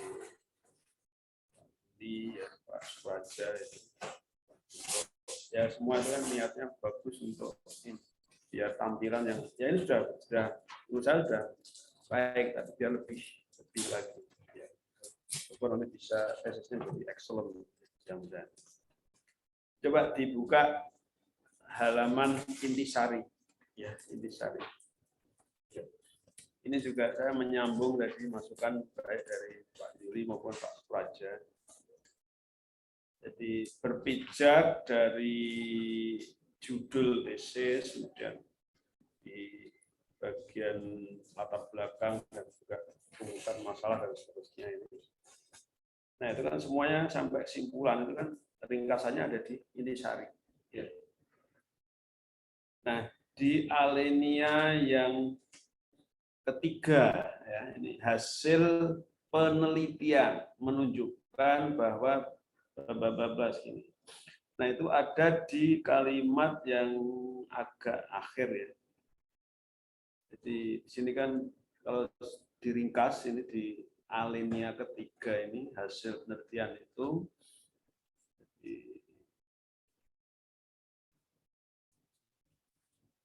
mulainya kegiatan pembinaan ini, nah ini yang pertama ya, pembinaan generasi muda, terus pembinaan pramuka ini bla bla bla meliputi 1, 2, 3, terus ya kalau mungkin mau lebih tegas alinea ini ketiga boleh dikasih pengantar kata depan tuh. Hanya hasil penelitian ini itu aja, itu ada 3 hal. Pertama, bla bla bla bla. Kedua, bla bla bla. Berapa butir ini kalau diringkas dari kesimpulan? Berapa hasil penelitiannya ini? Nah, ada pertama ini, kedua koma bla bla bla. Terus ketiga titik sudah selesai.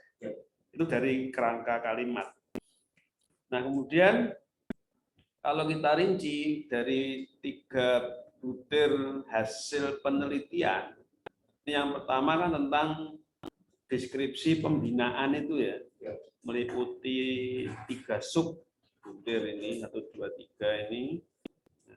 Terus yang kedua itu kan kendala. Nah, kedua dalam pembinaan ini ada kendala apa saja kan, itu yang butir kedua kan. Terus yang ketiga tentang optimalisasi dan implikasi. Nah, ini coba dimulai dari kalimat yang agak tengah bawah itu. Untuk mengatasi kendala tersebut perlu adanya upaya peningkatan dan terobosan yang komprehensif dan seterusnya, ya, kan rinciannya itu. Ya meskipun memang sebuah intisari itu ya dibuat yang seringkas mungkin. Tapi ini yang saya garis bawahi untuk catatan aja, itu kalimat tadi itu, kita ulangi lagi. Untuk mengatasi kendala tersebut perlu adanya upaya peningkatan dan seterusnya. Upaya peningkatan ini untuk menjelaskan sesuai judul itu ya, optimalisasinya itu. Betul nggak? Betul. Nah, ini soal penggunaan kata itu memang tadi dari masukan Pak Yuni, Pak Praja ini perlu diperhatikan. Apa itu? Di sini ada kata untuk mengatasi kendala tersebut perlu adanya upaya. Nah, kata itu yang menjadikan pertanyaan. Ada kata perlu adanya. Tapi beda kalau itu untuk mengatasi kendala tersebut, pihak pembina melakukan 1 ini 2 ini. Itu realitas. Tapi dengan bahasa untuk mengatasi kendala tersebut perlu adanya upaya, itu artinya harapan. Jadi dari kata ini sudah mencerminkan multiple pertanyaan tadi. Jadi optimalisasi ini itu tadi pertanyaan itukah itu rekomendasi, harapan, saran dari peneliti, atau itu laporan kenyataan data di lapangan. Nah, itu sudah nampak jelas. Maka saran saya, coba nanti diisi dengan hasil data yang ada di lapangan itu. Tapi kalimatnya perlu adanya upaya itu dicoret. Jadi ini dari indikasi tata kalimat itu sudah. Nah, orang kebanyakan umumnya kan orang membaca tesis, disertasi, penelitian kan intisari dulu. Bisa dipahami ya? Coba itu kalau dirubah itu kan akan bahasa bahasanya kayak jadi kan saran. iya. Padahal maunya dia mendeskripsikan hasil di lapangan. Dia bolak-balik loh. Nah, coba kalau itu kalimatnya diganti dengan tembak langsung, nah itu maksud betul. Sama-sama. Nah, jadi upaya optimalisasi untuk mengatasi kendala tersebut, tim pembina melakukan 3 hal atau tim pembina melakukan 5 hal. Satu ini, udah itu betul-betul dilakukan dan itu sesuai dengan uraian yang di dalam draft tentang data sesuai fakta, yaitu hasil analisis. Itu yang pertama.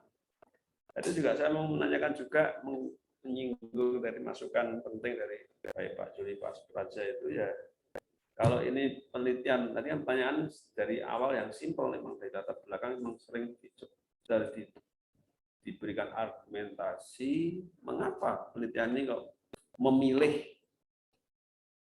Sakawira Kartika yang dipilih itu yang di Kodim Sleman, tidak kodim-kodim yang lain, Gunung Kidul atau bahkan di luar Jogja atau di luar Jawa. Nah, saya juga ingin menanyakan itu. Selama penelitian, coba sempat menemukan apa satu titik, meskipun kecil ya, apa toh keistimewaan yang ditemukan pada kegiatan proses pembinaan di Sakawira Kartika Sleman.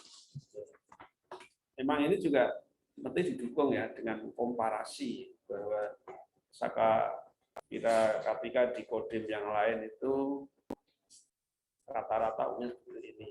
Ya tentu juga hampir sama lah dengan yang di Sleman. Tapi di Sleman peneliti menemukan sesuatu yang unik. Menemukan nggak kira-kira hal-hal meskipun kecil? Kalau yang kami contohkan Sleman itu kan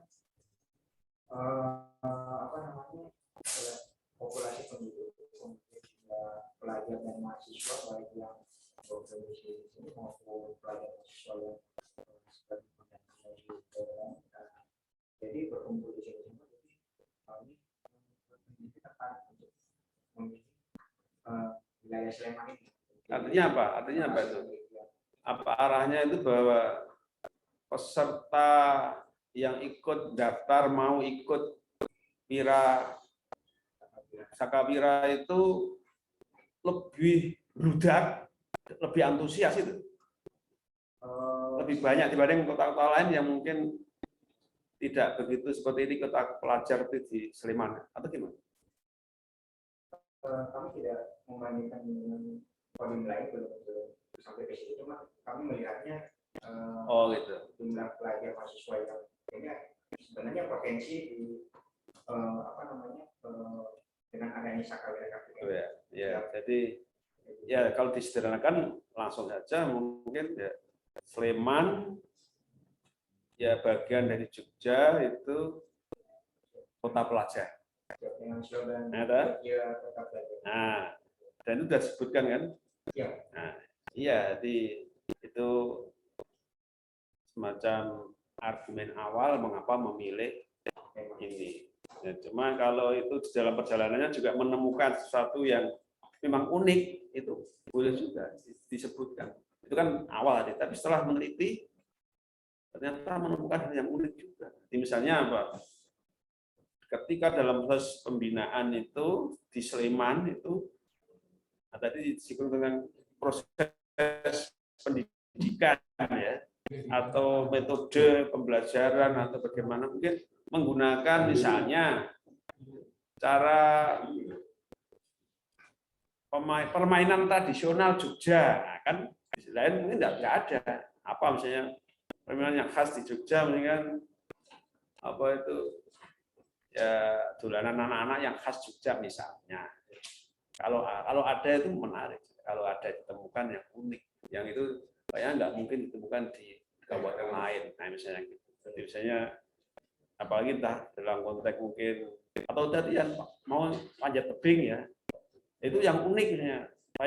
Jadi alam yang seperti itu hanya ada di kawasan Jogja. Itu kan berarti bagus, temuan yang unik, diajak untuk menjelajah alam yang unik. Atau misalnya menjelajah di kawasan dekat sana lereng Merapi yang itu ya Merapi cuma ada di Sleman, misalnya gitu.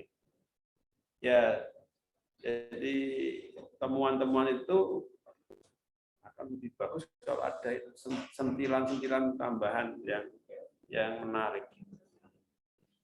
Dan itu untuk memperkaya dalam uraian di dalam.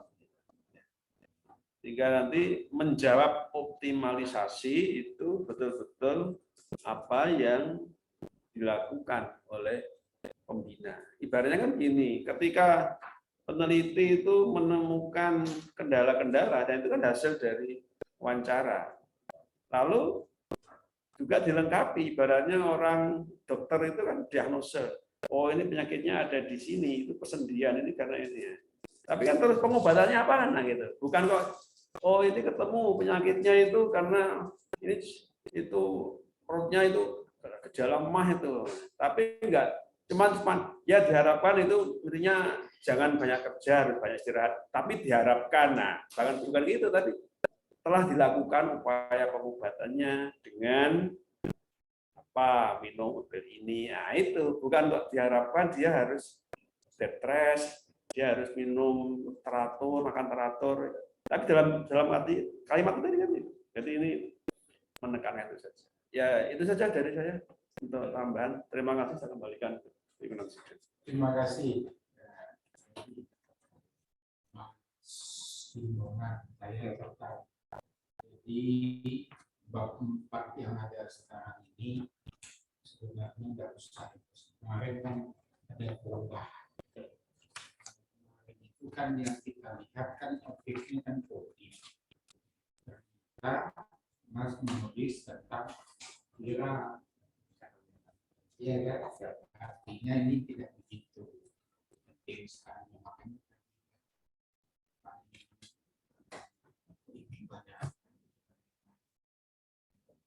Lebarannya kan juga tidak pasti.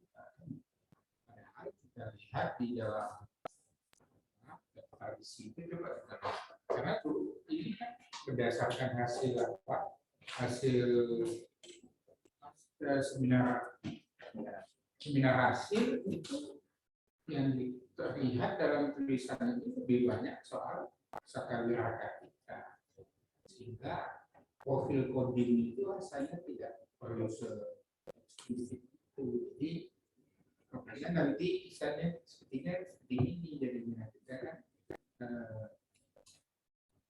yang 512 nah, gitu, itu bisa kita pemahaman tentang profil sakaliraka kita.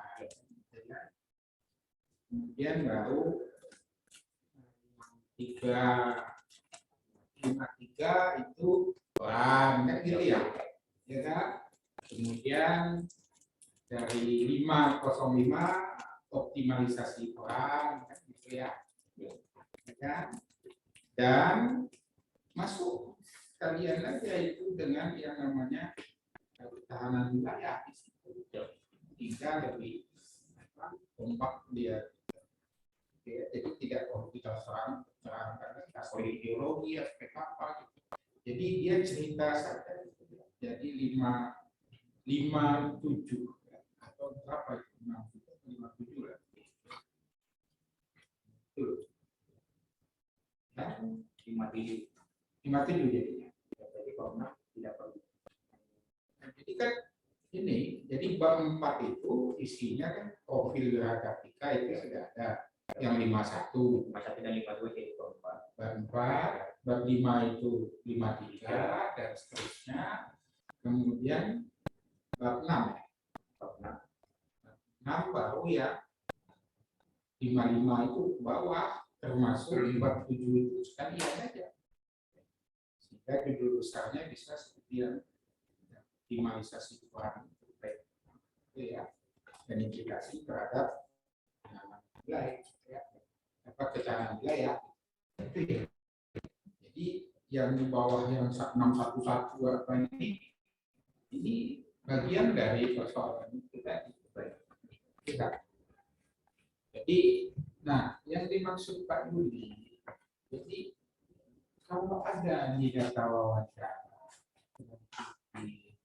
kemudian itu dikomentari ya, nah, bahasa sekarangnya dikomentari, tetapi itu adalah dialog teoritis terhadap itu, gitu loh. Sehingga dia tidak hanya di layer itu saja. Karena kan di depan kan sudah ada dasar teori, ada jawab pustaka, itu didialogkan. Tidak mas. Jadi misalnya kan di sini kan ada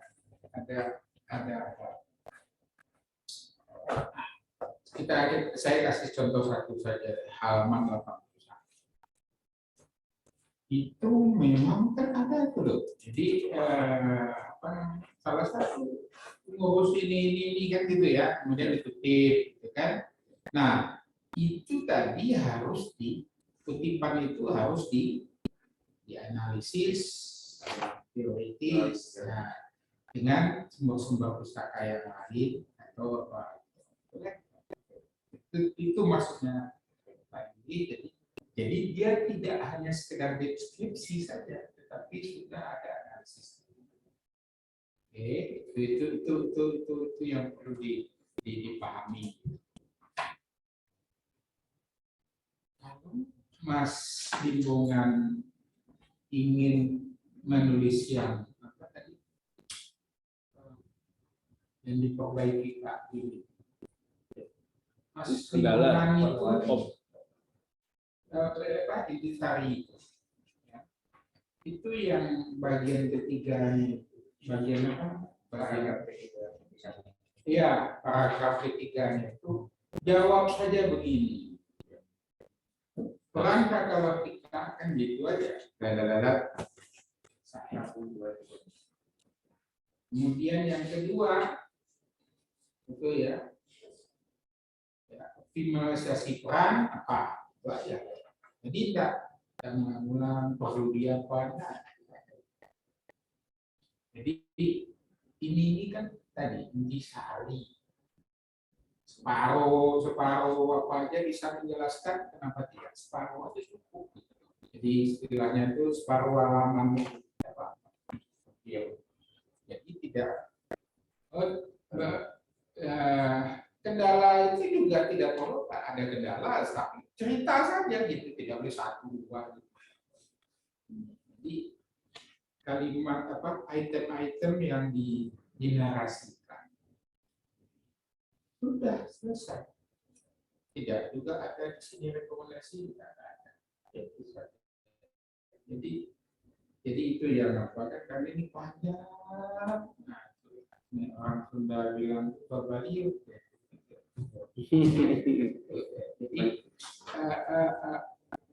Jadi itu yang saya minta itu. Jadi untuk membantu Mas itu aja ambil kalimat di tujuan atau di rumusan tadi di depan itu dipotong itu tempel di sini kemudian jawablah itu sendiri ya, itu aja ya, itu. Jadi itu yang saya minta. Karena di sini tidak ngomong kendala ya kendala dalam apa itu ada kendala sudah ya, jadi supaya jelas. Kemudian kalau orang pengen tahu lebih lanjut ya dia baca semua, tidak hanya sekedar dikarinya gitu ya. Jadi itu yang dimaksud tadi, sehingga hemat dengan kata-kata yang perlu. Tapi ya oke, istirahat dulu Mas Bimbongan, nanti ya, ambil lagi. Dibalik-balik.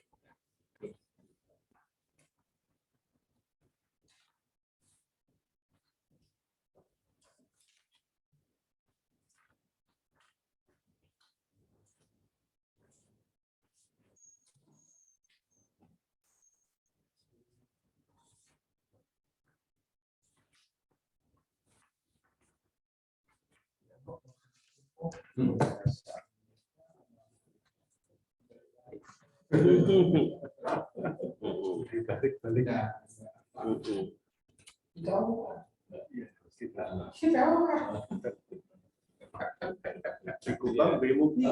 Itu biasanya gitu. Dipotong-potong. Kemudian muncul lagi. Jadi apa namanya?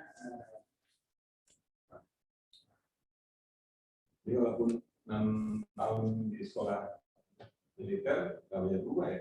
Oh, SMA-nya kan sudah di sana. padahal SMA-nya Di sana tahun Nusantara. Iya, itu yang saya bilang seperti itu. Kalau SMA-nya TN ya wajar, Pak. Dia sebenarnya punya potensi bagus dari Iya, iya. nulisnya Iya, juga. iya, iya. Anu, oh, Iya. otak, Iya, TN iya. tuh ya, kayaknya. Keluarganya tetap didik. Oh iya.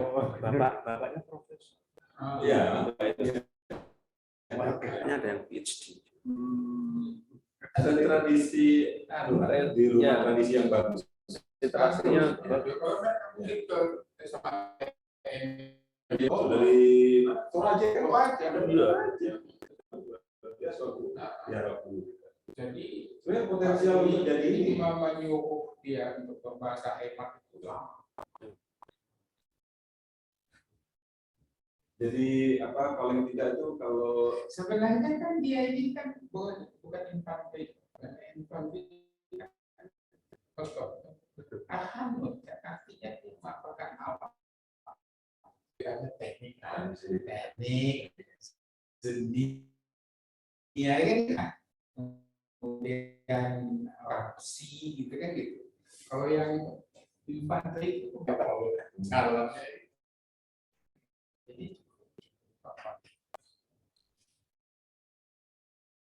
tapi banyak yang apa namanya isi dari SMA PN juga bagus. Pak Wedi, Udah. kenapa kita waktu berapa ini ada nomor 1 dalam waktu kayaknya rajin 1 bulan rampung ya. satu bulan ya, selama 1 bulan aja ya. Yang jelas lulus. Jadi nomor 1 selama 1 bulan ya. Dengan revisi ya, selama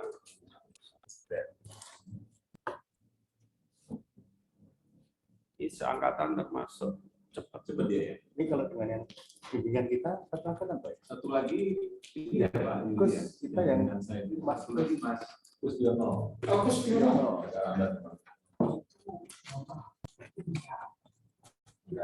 Mas Kustiono bisa. Ini udah perwira. Ini kan Perwira. itu. Udah Dan dia kan bintara, tapi kan nggak masuk. Dari saya satuannya itu di Pusdi di Malang. Kasus Diono ya. Iya. karena Pak ini kan ya, Pak Yudi ya. Nah, itu masih proses ini. upaya maju kan tinggi. Iya. Ya, gitu. Suami istri, istrinya angkatan laut. Oh, Mas Diono itu. Iya, di Malang juga di apa lanalnya ini lanal pendidikan ya di Malang itu. Jadi memang apa ya? Cara menyambungkan logikanya beda. Beda. Kelihatan betul. Betul. Ini lambat banget ya gitu. Ada semangat belajar. Oh iya. Itu yang kita setengah itu kan sebenarnya kalau di TNI yang punya semangat belajar tinggi dan dokternya paling banyak itu di angkatan laut. Angkatan laut, Pak ya. Angkatan laut itu dokternya itu mungkin sekarang sudah 100. Oh iya. Wih. Hebat. Saya pernah dilaporkan oleh apanya kepala stafnya. Cuman saya bilang begini sama kepala stafnya. Ada bapak apa yang status? Harusnya bapak kumpulkan dia di satu pusat pendidikan gitu, dia jadi perancang. Nah, kalau angkatan darat itu baru mulai sekarang. Ya, angkatan udara itu lebih baik. Karena kalau yang sekolah banyak itu memang Pak karena mereka kan pengawal. Artinya itu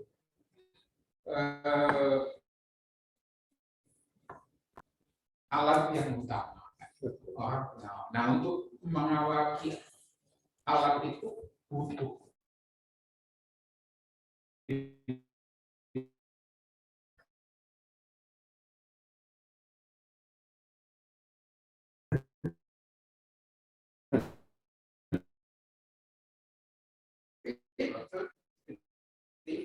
seperti main game. main game. Ini kan berubah pola sekarang. Tidak bisa lagi barat menentukan. Iya, betul. Sebenarnya kan kalau kita lihat Ukraina itu kan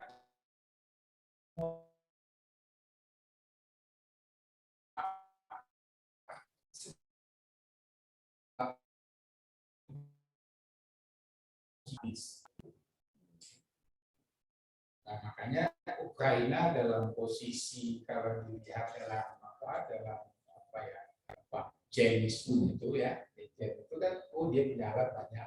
Sebenarnya Tipa itu punya Rusia sebenarnya. Rusia Pak, Rusia.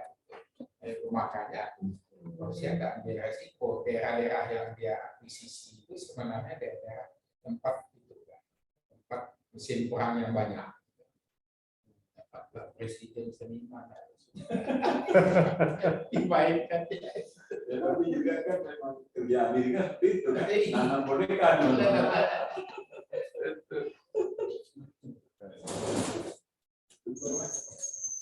Orang awam ini Ya. orang awam menilai gampang. Kalau nggak ada Sayangnya perang Indonesia Surabaya nggak tahu. sayangnya tertarik terbuka sayangnya. Ini duta besar Amerika mantan itu si Dino. bukan Dino yang Ukraina itu siapa namanya? Kesnandi. Oh iya. Ah. Tapi saya kira Koni cukup objektif. Oh gitu, iya melihat- itu. Melihat Kita pemerintah konstelasi kita, ya. pemerintah kita gitu. Tidak. Tapi kalau masyarakat rumahnya lupa diam-diam berpihak pada Rusia. Oh iya. Luar biasa Indonesia Iya, itu. betul. Karena Ukraina itu ya dia tahu diri juga kan. Itu sebenarnya. Selain itu banyak kecewa orang Islam di sini, Pak. Ah, Kebijakan Amerika yang sangat diskriminatif ya Iya. terhadap dunia Islam itu kan sudah lama ya. iya. Ini kira-kira kesempatan untuk protes ini. Sementara Rusia malah melunak dalam hal menangani agama-agama itu. Iya, betul. Malah melunak. Betul. Lebih cair. Betul. Cair Luar dan biasa. Iya. Iya. Jadi umumnya negara-negara ya di dekat-dekat Eropa Timur ke atas sampai Nordik. Dia yang pertama kali Iya, betul. Islamofobia itu Iya. dilarang oleh dia. Iya. Oke, kita lanjutkan. Bapak sekalian, saudara Samuel Hasbianto Hubungan, saudara semua setelah melaksanakan ujian tesis akan diuji pada hari Kamis tanggal 9 Juni 2022 pukul 1 sampai dengan pukul 2 atau diminta untuk memperbaiki sebagaimana datanya ada jangan dibiarkan saja. Kemudian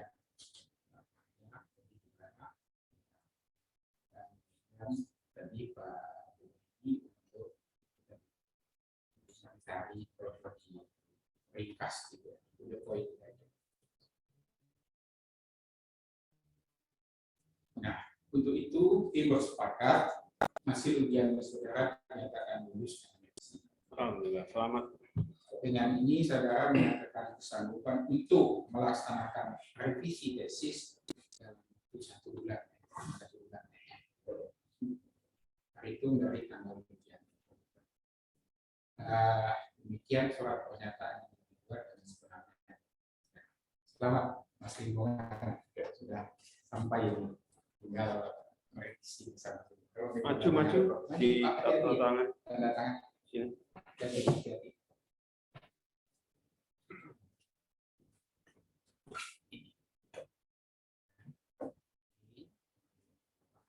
Cari yang namanya. Mungkin ada tidak seragam yang ada namanya. Ada itu. Sudah. Setiap halaman ada. 4 kali.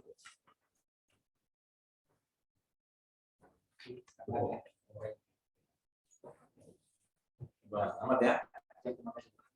Selamat ya. Selamat. Oh, ini nanti Selamat. Ini Oke.